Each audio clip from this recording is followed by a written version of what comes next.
بسم اللہ الرحمن الرحیم۔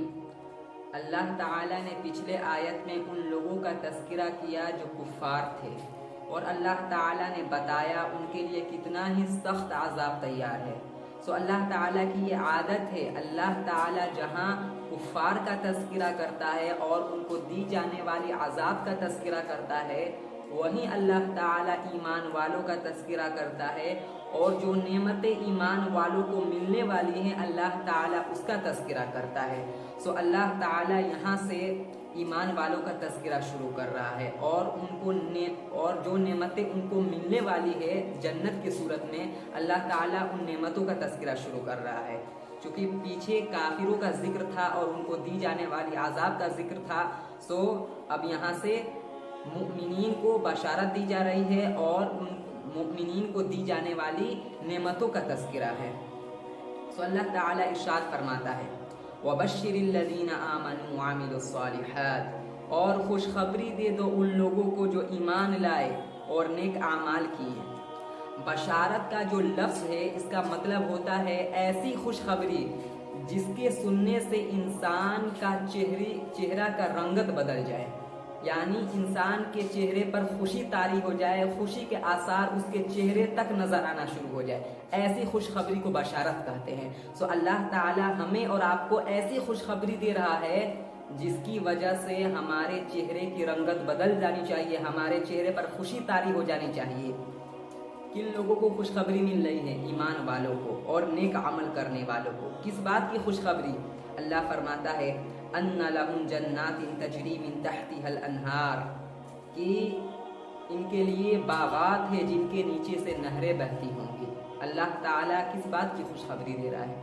اللہ تعالیٰ اس بات کی خوشخبری دے رہا ہے کہ ایمان والوں کے لیے آخرت میں باغات تیار ہے جنہیں جنت کہا جاتا ہے۔ اللہ تعالیٰ ایمان والوں کو وہ باغات سے نوازے گا اور انہیں دے گا، اور ان باغات کے نیچے سے نہریں بہتی ہوں گی۔ آپ کبھی غور کریں اور آپ دیکھتے ہوں گے کہ جہاں ہریالی ہوتی ہے وہاں پر اکثر پانی ہوتی ہے، اور اس پانی کی وجہ سے ہریالی ہوتی ہے، تمام درخت، پھول، پھل سب ہرے بھرے ہوتے ہیں۔ یہ بہت بڑی نعمت ہے کہ اللہ تعالیٰ باغات عطا فرمائے گا، اور وہ باغات ہرے بھرے ہوں گے۔ کیونکہ ان کے نیچے سے نہریں بہتی ہوں گی، اس لیے وہ سیراب رہیں گے اور وہ ہمیشہ ہرے بھرے رہیں گے۔ کتنا ہی خوبصورت وہ منظر لگے گا۔ اللہ تعالیٰ ہم لوگوں کو جنت نصیب فرمائے۔ اور دوسرا وجہ علماء کرام نے بیان کیا ہے کہ بہتا ہوا پانی کا اللہ تعالیٰ نے تذکرہ کیوں کیا، کہ اللہ تعالیٰ بہتا ہوا پانی اور باغات مؤمنین کو عطا فرمائے گا۔ وجہ یہ ہے کہ بہتا ہوا پانی جب انسان دیکھتا ہے تو انسان کو فطری طور پر خوشی ملتی ہے، اور تفریح کا ایک ذریعہ ہوتا ہے۔ کبھی آپ جائیں سی شور میں، یعنی سمندر کے کنارے جائیں اور دیکھیں سمندر کی لہریں اور بہتی ہوئی پانی، اور دیکھیں آپ کا مائنڈ کتنا ریلیکس ہوتا ہے۔ آپ ڈپریشن میں ہوں گے، ٹینشن میں ہوں گے، انگزائٹی میں ہوں گے، تمام ڈپریشن انگزائٹی سے آزادی آپ کو مل جائے گی۔ کیونکہ انسان جب یہ سب قدرتی چیزوں کو دیکھتا ہے تو اس کے دل کو سکون ملتا ہے، اطمینان ملتا ہے۔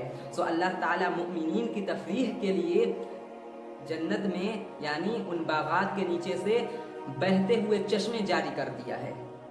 اب اللہ فرماتا ہے، كُلَّمَا رُزِقُوا مِنْهَا مِنْ ثَمَرَةٍ رِزْقًا قَالُوا هَذَا الَّذِي رُزِقْنَا مِنْ قَبْلُ وَأُتُوا بِهِ مُتَشَابِهًا۔ ان ایمان والوں کو جب کبھی بھی جنت سے کوئی رزق دیا جائے گا، یعنی کوئی پھل دیا جائے گا بطور رزق، تو یہ کہیں گے، هَذَا الَّذِي رُزِقْنَا مِنْ قَبْلِ، یہ تو وہی پھل ہے نا جو ہمیں ابھی کچھ دیر پہلے ملا تھا۔ وَأُتُوا بِهِ مُتَشَابِهًا، اللہ فرماتا ہے ان کو دیا جائے گا متشابہ پھل، یعنی ایسے پھل جو ایک دوسرے سے ملتے جلتے ہوں گے، رنگت میں اور سائز میں، اور دیکھنے میں لگیں گے کہ یہ تو وہی پھل ہے جو ہمیں پہلے دیا گیا تھا، لیکن جو دوسرا پھل ہوگا وہ پہلے سے بالکل ہی ممتاز اور الگ ہوگا ذائقے میں، اس کا ٹیسٹ اور اس کے ٹیسٹ میں آسمان زمین کا فرق ہوگا۔ اور دوسرا تفسیر اس آیت کی یہ بیان کی گئی ہے کہ اللہ تعالیٰ جنت میں جنتیوں کو وہی پھل دے گا جو دنیا میں ہوتا تھا۔ دنیا میں جیسے انار ہے، انگور ہے، آپ ان کے رنگت دیکھتے ہیں، اور ان کے سب شکل و صورت آپ دیکھتے ہیں. سو اللہ تعالیٰ جنتیوں کو وہی پھل دے گا، لیکن یہ جو جنت کے پھل ہوں گے یہ دنیا کے پھل کے مقابلے میں بہت ہی ذائقے دار ہوں گے اور بہت لذیذ ہوں گے. دنیا کے پھل جنت کے پھل کے مقابلے میں کچھ نہیں ہیں. سو اللہ تعالیٰ جنتیوں کو ایسے پھل عطا فرمائے گا. سو جب جنتی دیکھیں گے ایسے پھل تو کہیں گے تو یہ تو وہی پھل ہے نا جو ہمیں دنیا میں دیے جاتے تھے.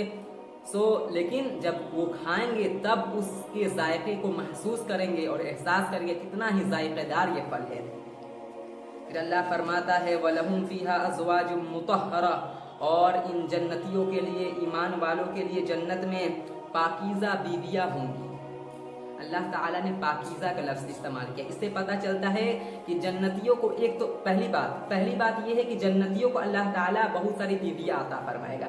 دوسری بات اللہ تعالیٰ نے کہا ہے کہ وہ بیویاں، وہ عورتیں تمام برائیوں سے پاک ہوں گی، یعنی جسمانی برائیوں سے بھی پاک ہوں گی، اخلاقی برائیوں سے بھی پاک ہوں گی، تمام برائیوں سے. جیسے جسمانی برائی کیا ہوتی ہے؟ ایک عورت کے اندر یہ گندگی، حیض و نفاس، بول و براز. سو اللہ تعالیٰ نے جنتیوں کے لیے ایسے عورتوں کا انتخاب کیا ہے جو حیض و نفاس، بول و براز، تمام گندگیوں سے پاک ہوں گی، اور اسی طرح ان میں اخلاقی برائی بھی نہیں ہوں گی. آج کی عورتوں کو دیکھیں کیسے ناشکری کرتی ہے شوہر کے، اور اگر شوہر اسے زندگی بھر کھلائے لیکن شوہر سے تھوڑی سی کمی کیا ہو جاتی ہے، کہنے لگتی ہے کہ تم نے میرے لیے کیا ہی کیا ہے. لیکن جنت کی عورتیں ایسے بے وفا نہیں ہوں گی، وہ شکر گزار ہوں گی اور اپنے شوہروں کے ساتھ بہت اچھا سلوک کریں گی. سو اللہ تعالیٰ نے اسی چیز کو ایسے واضح کیا کہ ان کے لیے پاکیزہ بیویاں ہوں گی، اخلاق میں بھی پاکیزہ ہوں گی. وَهُمْ فِيهَا خَالِدُونَ، اور یہ جنتی ہمیشہ ہمیش جنت میں رہیں گے. ایسا نہیں ہے کہ کچھ سالوں کے لیے، جیسے دنیا میں انسان کو دنیا میں بھیج دیا گیا ہے تھوڑے سے انجوائے کے لیے، انجوائے کر رہا ہے، اور کچھ اللہ تعالیٰ نے ساز و سامان دے دیا ہے. لیکن اللہ تعالیٰ نے یہ قید بھی لگا دیا ہے، یہ چیز بھی طے کر دیا ہے کہ تمہیں میرے پاس واپس آنا ہے. لیکن جنت میں ایسا نہیں ہوگا، ہمیشہ ہمیشہ جنت میں رہنا ہے، ہمیشہ ہمیش. دنیا کی طرح نہیں کہ بس آج گاڑی ہے، بنگلہ ہے اور سب کچھ ہے، کل چھوڑ کر ان سب چیزوں کو جانا. ایسا نہیں ہے، جنت میں ایسا نہیں ہوگا. جنت میں تمام چیزیں آپ کی ہوں گی اور ہمیشہ ہمیشہ آپ رہیں گے. کتنا ہی خوش نصیب وہ لوگ ہوں گے جنہیں جنت اللہ تعالیٰ عطا فرمائے گا. سو ہمیں ان آیات سے سبق یہ ملتا ہے کہ اللہ تعالیٰ نے جنت کا ان لوگوں سے وعدہ کیا ہے جو ایمان لائے اور نیک اعمال کیے. الحمدللہ ہم لوگ ایمان رکھتے ہیں اللہ تعالیٰ پر اور ان تمام چیزوں پر جس پر اللہ تعالیٰ نے ایمان رکھنے کا حکم دیا ہے. لیکن جب باری آتی ہے نیک اعمال کی تو اس میں ہم لوگ 2 نمبر ہیں، ہم لوگوں سے نیک اعمال نہیں ہوتے ہیں. سو اللہ تعالیٰ نے ایمان کے ساتھ نیک عمل کا بھی شرط لگایا ہے. اس لیے ہم لوگ آج سے عزم کریں کہ ایمان والے تو ہم لوگ ہیں ہی، ساتھ ہی ساتھ اب ہم لوگ نیک اعمال والے بھی ہو جائیں، اچھے اچھے کام کرنا شروع کر دیں، نماز پڑھنا شروع کر دیں، اور جو بھی اللہ تعالیٰ نے کرنے کو کہا ہے اس کو کرنا شروع کر دیں. جس سے اللہ تعالیٰ نے منع کیا ہے اس سے رک جائے، بس یہی نیک اعمال ہے. سو ہمیں اس آیت سے یہی سبق ملتا ہے. آج کے لیے اتنا ہی. السلام علیکم.